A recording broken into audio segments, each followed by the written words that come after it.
Be me, Kimberly. My life took a turn a little while back, maybe a year and a half ago. That was when the divorce from Mark was finalized. Looking back, the whole marriage felt like trying to swim upstream against a current of male toxicity. He wasn't a bad guy in the big ways, not really. He worked, he was quiet. But it was the little things, the constant grinding pressure of societal expectations he just couldn't see. The breaking point wasn't some huge fight. It was a toy truck. Our son, Leo, was about to turn 2. Mark came home one evening with a big, bright blue monster truck. He was so proud of himself, holding it up like he'd just discovered fire. He said something about how our little man would love it. Little man. The words just hung in the air. I tried to explain it to him calmly at first. I told him we shouldn't be forcing these aggressive, gendered stereotypes onto a child. Leo isn't a little man. Leo is a person. He should be free to discover his own identity without being shoved into the boy box from day one. Mark just stared at me. He didn't get it at all. He said it was just a truck, and I was overthinking things. Overthinking. That's what they always say when they don't want to engage with an idea that makes them uncomfortable. That night, I realized we were on 2 completely different planets. He was content to let our son be molded by the same old patterns that have been hurting people for centuries. I couldn't let that happen. So we split.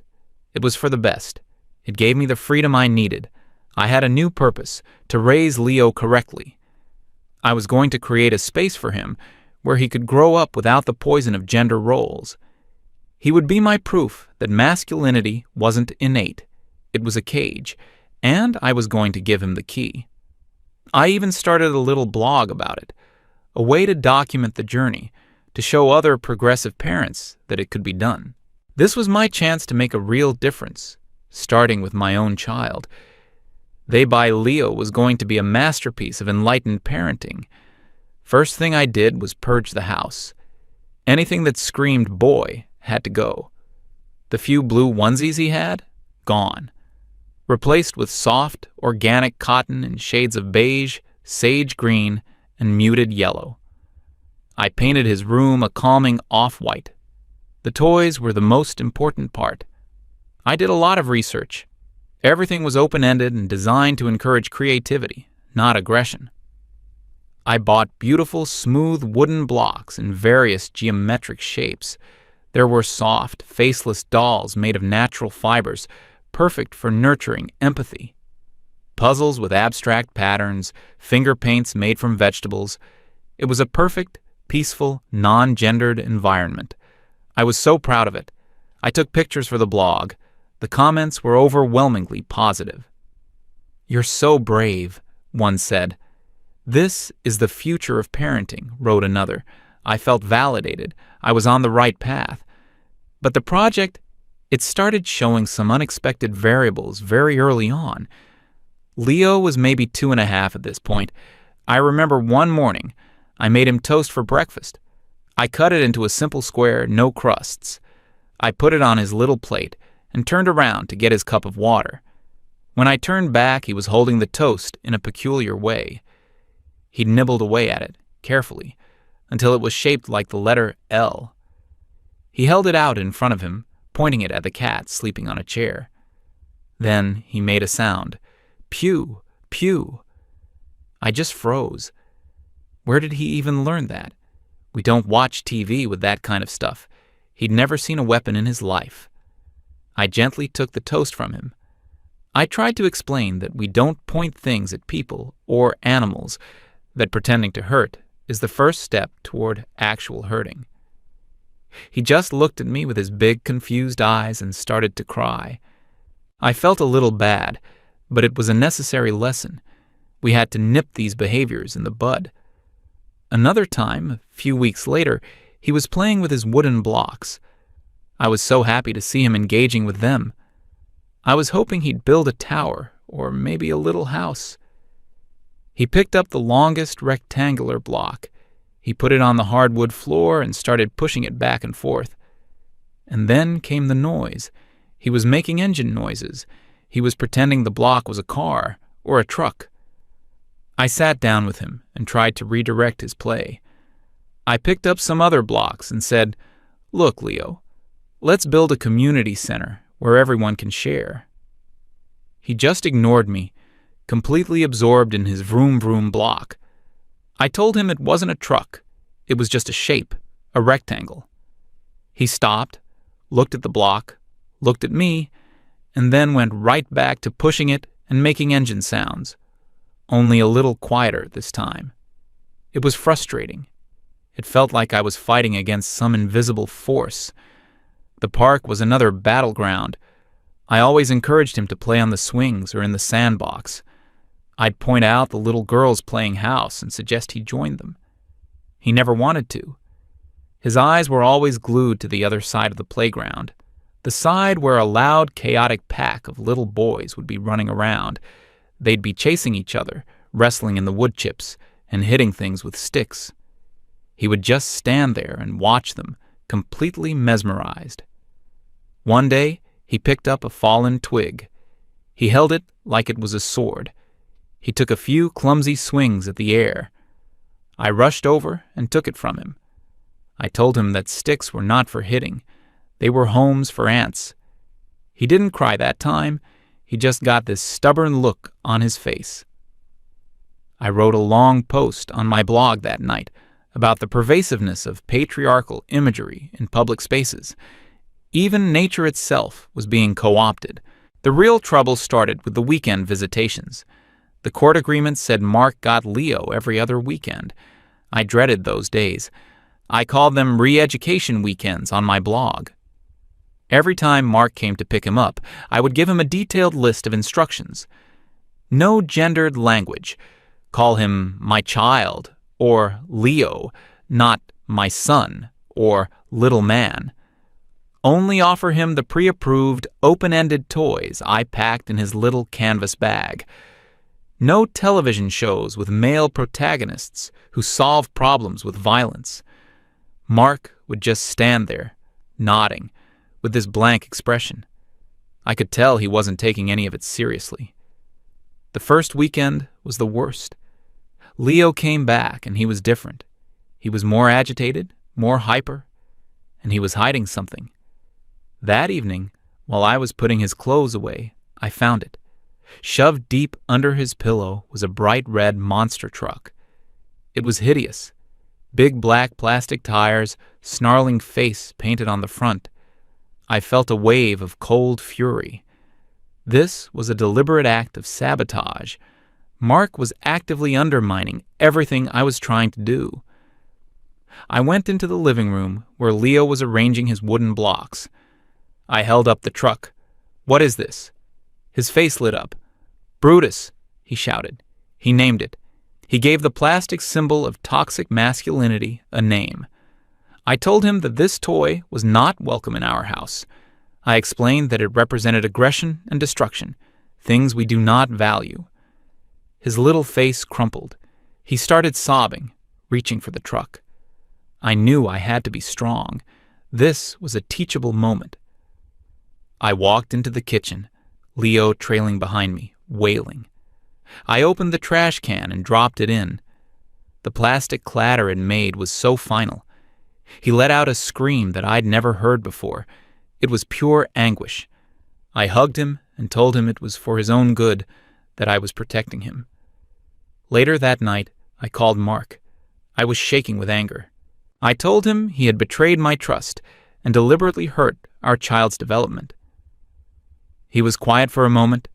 Then he said his dad had bought it for Leo, and that he'd never seen Leo so happy in his entire life. He told me, "Kim, he's a boy. Just let him be a boy." I hung up on him. He was a lost cause.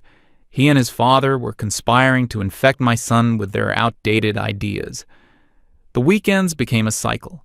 Leo would go to Mark's, come back with some new, forbidden knowledge. One time he came back humming the theme song to some superhero cartoon. Another time, he spent all of Sunday evening trying to tackle the sofa cushions. At my house, he grew quieter, more withdrawn. He would play with his blocks, but without any joy. He just stacked them and knocked them down over and over.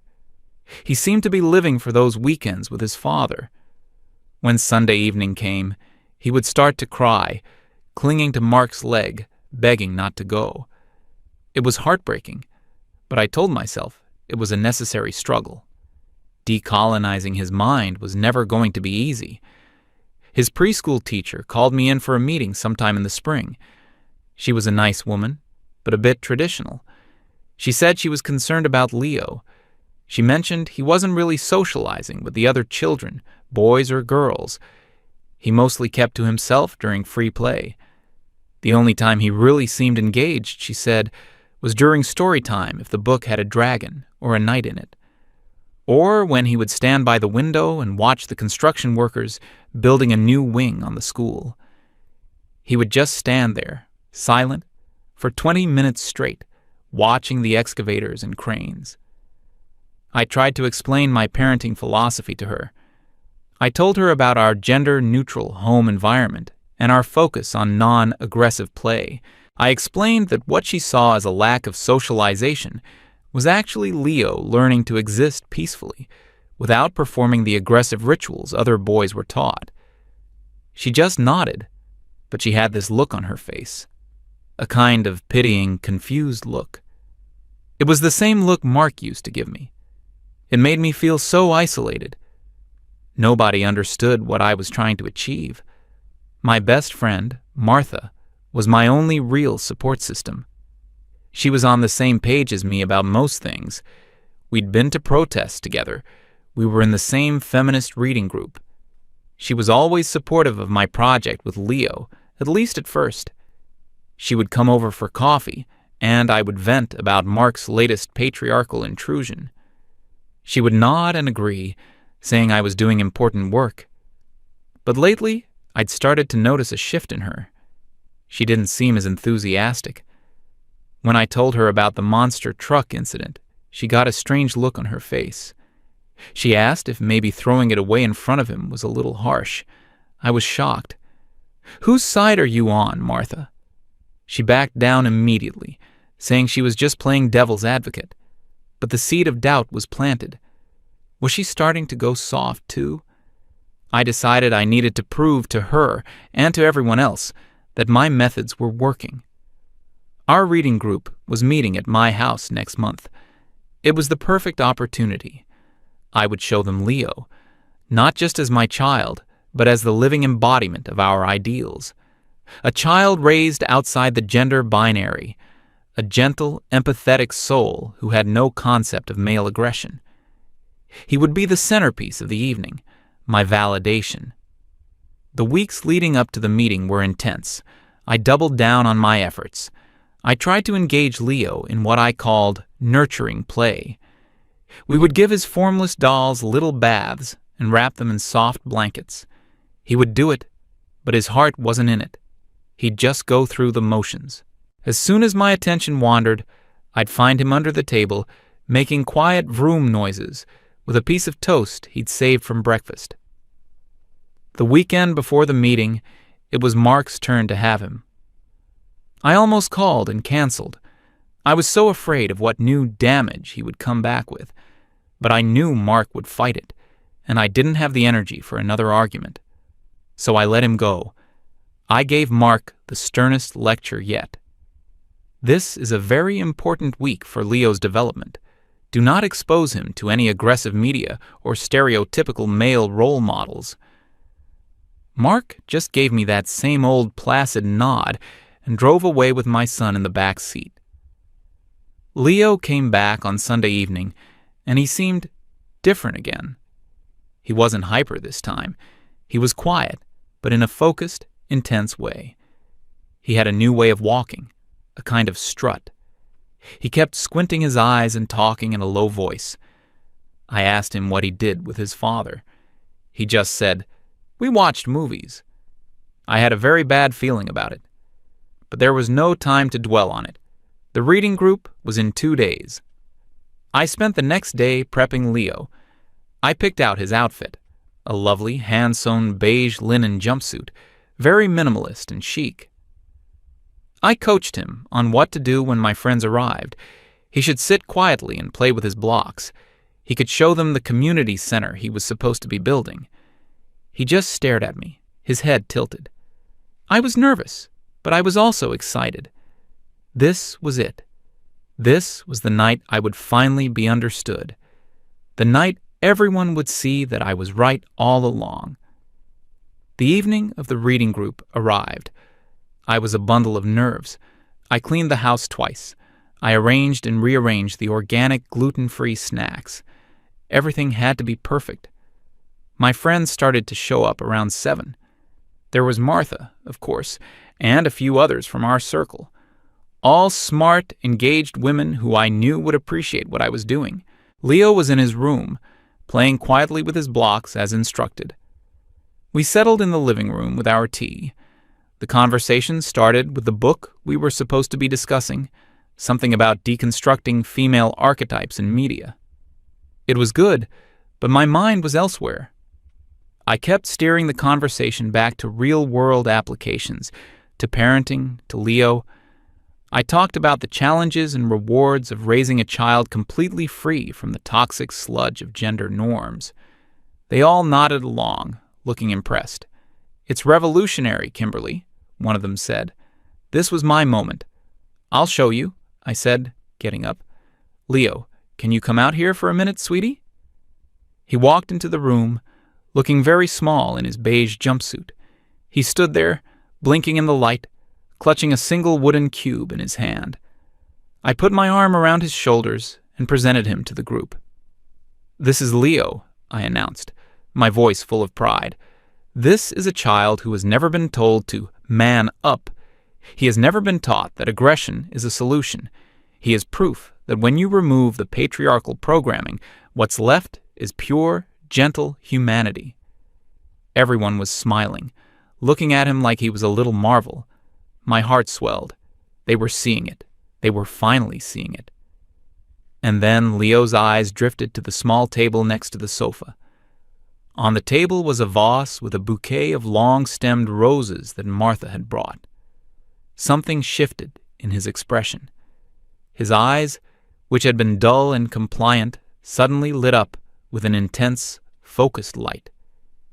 He let go of my hand and walked slowly toward the table. I thought he was going to smell the flowers. I started to say something like, "Look, he's appreciating nature's beauty without the need to possess it." He didn't smell them. He reached into the vase and pulled out 2 of the thickest-stemmed roses. Water dripped onto the floor. Before I could react, his little fingers went to work. With a surprising deftness, he tore the red petals and leaves off the stems, dropping them onto the carpet. He was left holding 2 long, green, thorny sticks, 2 swords. He took a step back, weighed them in his hands, and a grin spread across his face. It was a grin I'd never seen before. It was fierce and wild. Then, in a flash of movement, he scrambled onto the coffee table, scattering our books and teacups. He stood there, feet planted wide, and held one of the stems triumphantly in the air. "For honor!" he yelled in a surprisingly deep voice, and then the battle began. He was no longer in my living room. He was on some medieval battlefield in his head. He lunged, he parried, he ducked, and he weaved, fighting an invisible army. He made noises with his mouth, clang, swoosh, grrr, as he hacked and slashed at the air. My friends and I sat there, frozen, teacups halfway to our mouths. He leaped off the coffee table, did a clumsy somersault on the rug, and came up in a crouch. He charged the sofa, letting out a final guttural war cry, and plunged his rose-stem sword deep into one of my decorative throw pillows. He stood there for a moment, panting heavily, the victorious warrior over his slain foe. The silence in the room was absolute. You could have heard a pin drop. Leo looked up, his chest still heaving, a triumphant smile on his face, as if expecting applause. He looked at the stunned faces of my friends, then at me. My face must have been a mask of pure horror. His smile faltered. One of the women, I think it was Sarah, cleared her throat. "Wow, it's getting late," she said, her voice strained. "I should probably be going." That broke the spell. Suddenly, everyone had to leave. They all mumbled excuses about early mornings and long drives. They grabbed their coats and purses, avoiding my eyes. Martha was the last to leave. She paused at the door and looked from the carnage of petals and thorns on my floor to the vanquished pillow, to Leo, who was now standing quietly in the corner, and finally to me. She didn't look angry. She looked sad. It was a look of profound pity. She just shook her head slightly and walked out, closing the door softly behind her. I was left alone in the wreckage of my perfect evening, with my perfect gender-neutral child who had just single-handedly dismantled my entire worldview with a couple of flowers. The days that followed were a blur of shame and confusion. My phone, usually buzzing with messages from the group chat, was silent. I had been excommunicated. I tried texting Martha a few times, asking if she wanted to get coffee and talk. My messages were left on read. Finally, after a week of silence, she called me. I was so relieved, I started trying to explain, to rationalize what had happened. I said Leo must have picked it up from somewhere, that it was a last gasp of the patriarchal programming we were fighting. Martha cut me off. Her voice was gentle but firm. She told me she couldn't support what I was doing anymore. She said that watching Leo that night was like watching a little prisoner finally break free. She told me that I wasn't raising a child, I was conducting an experiment, and the subject of my experiment was miserable. "He's a little boy, Kim," she said. "He's not a blog post. He's a person." I felt the blood drain from my face.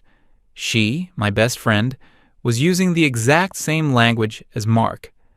I accused her of being brainwashed, of internalizing the patriarchy.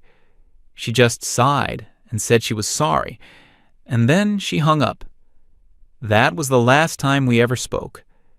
At the same time, my online world was collapsing. Someone from the reading group must have talked. An anonymous post appeared on a popular parenting forum describing a delusional mother who was torturing her son with a bizarre gender experiment, and the story of the Rose Sword Rebellion. It didn't mention my name, but the details were so specific. Someone figured it out and linked to my blog. The floodgates opened. My comments section, once a haven of support, turned into a torrent of hate. I was called a monster, an abuser, a narcissist. My follower count plummeted. I shut the blog down, but the damage was done.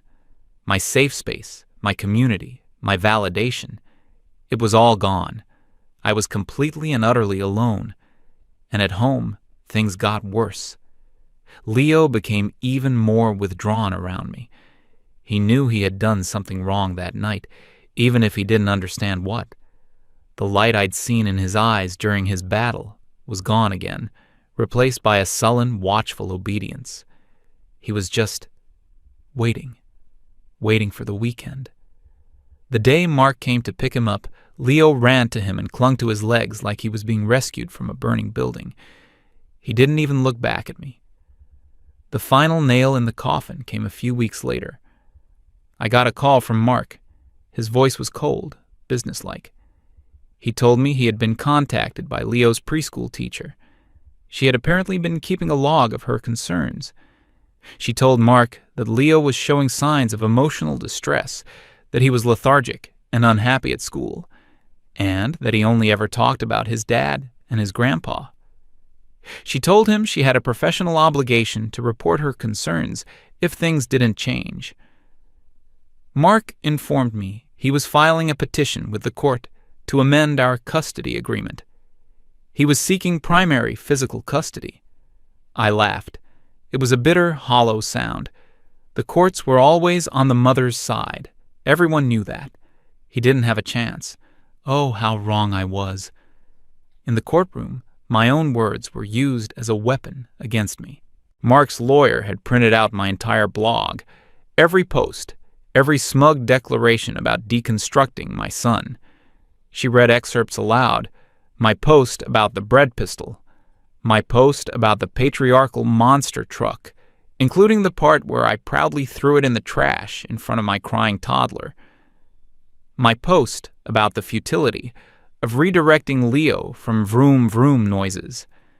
To a neutral observer, stripped of their ideological context, my words didn't sound progressive. They sounded cruel, unhinged. The teacher testified. She spoke calmly about Leo's sadness, his isolation, his desperation for his father.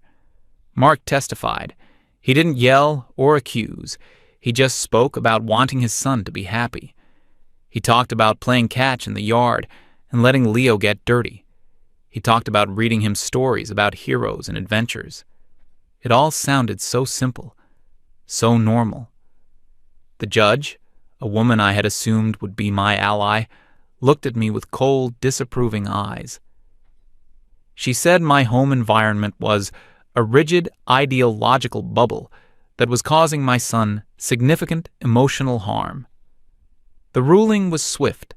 Mark was granted primary custody. I was given the same visitation schedule he used to have, every other weekend. I stumbled out of the courthouse in a daze. The patriarchy had won. It had taken my son. That was almost a year ago. Life is very different now. I see Leo on my weekends. He arrives in clothes I didn't pick out, jeans with holes in the knees, T-shirts with superheroes or dinosaurs on them. His hair is always messy. He's loud now. He runs instead of walks. He talks constantly about his friends at school, about the Little League team he just joined, about some video game his dad lets him play. He is happy, genuinely, uncomplicatedly happy. It's a happiness that feels completely alien to me. Last weekend, I had to pick him up from Mark's house because Mark's car was in the shop. I'd never been to his new place. It was a small, simple house with a big backyard. When I pulled up, I saw them in the yard. Leo, Mark, and Mark's father. They were kicking a soccer ball around. Leo tripped and fell, scraping his knee on a rock. I tensed up, expecting a flood of tears. But he just got back up, wiped the dirt on his jeans, and yelled, "I'm okay," before running back into the game. Mark's dad clapped him on the shoulder and said something that made him laugh. I sat in my car for a minute, just watching this happy, vibrant, perfectly ordinary little boy. A boy I had tried so hard to erase. Mark saw my car and walked over. He wasn't gloating. He just looked tired, but content. He leaned on the window and looked back at his son. "You know," he said, his voice quiet. "For a while there, I was so scared. I felt like I was losing him." He shook his head, a small smile on his face. "You tried so hard to raise a they, but all he ever wanted was just to be a him." He went to get Leo's bag. I just sat there, the engine idling as his words echoed in the silence. And for the first time in a long, long time, I didn't have an answer.